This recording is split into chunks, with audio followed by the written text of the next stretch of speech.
একটা পুত্র সন্তান দে রে বাবা, একটা পুত্র সন্তান দে। কামাই খাওয়ার নিয়াত নাই রে, মরে গেলে মাটি দিবে কে? এখন আপনাদের কাছে আমার প্রশ্ন হলো, যারা আল হাদিসের লোক তারা এই জিনিসটা কঠোরভাবে আমল করেন আমি জানি। মাজারের বাবারা কি সন্তান দিতে পারে? মাজারের বাবা কোনো কিছু দিতে পারে? মাজারের বাবা যদি কোনো কিছু দিতে পারত, তাহলে মাজারের চারপাশে ভাঙ্গা প্লেট নিয়ে ফকিররা ভিক্ষা করতো না। প্লেট ভর্তি টাকা দিলে পরে ওই ফকির ব্যবসা করে 3-4 বছর পরে আবার যাকাত দিত।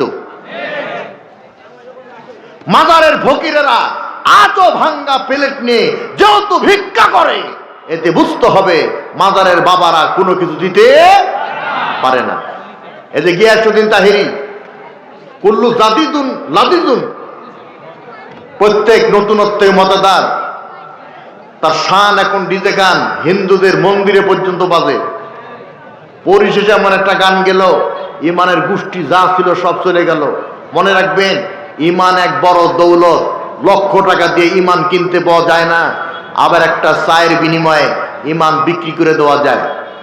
আপনি মনে রাখবেন, পাসপোর্ট ভিসা ছাড়া যেমন বিদেশ গমন করা যায় না, স্বচ্ছ ইমান আর আমল ছাড়া আল্লাহর জান্নাত যাওয়াও যাবে না।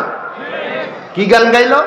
আল্লাহর ধন রাসূলকে দিয়া, আল্লাহর ধন রাসূলকে দিয়া আল্লাহ গেলেন খালি হইয়া, রাসূলের ধন খাজা পাইয়া, রাসূলের ধন খাজা পাইয়া বৈশা আছে আজমিরে, কেউ ফেরে না খালি হাতে খাজা বাবা দরবারে। বাবা শাহজালাল, বাবা শাহজালাল, মোদের কাছে কুত্তা বিড়াল সব হালাল।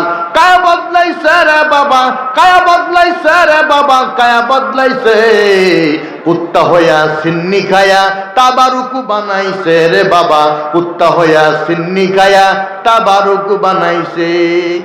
এই সমস্ত বাজার পূজারি, মাজার পূজারি, বেদাতি আলেম ওলামা সরকারকে ভুলভাল বুঝিয়ে আমাদের বাংলাদেশের রত্ন, কলিজার টুকরা মিজানুর রহমান আজারীকে দেশ ছাড়া করেছিল।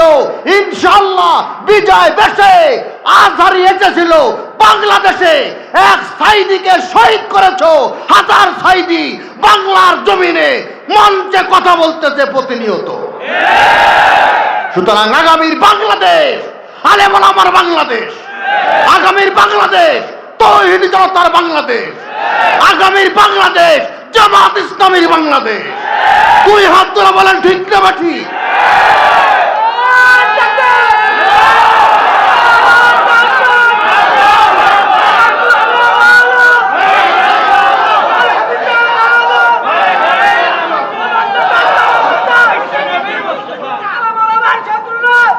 বাস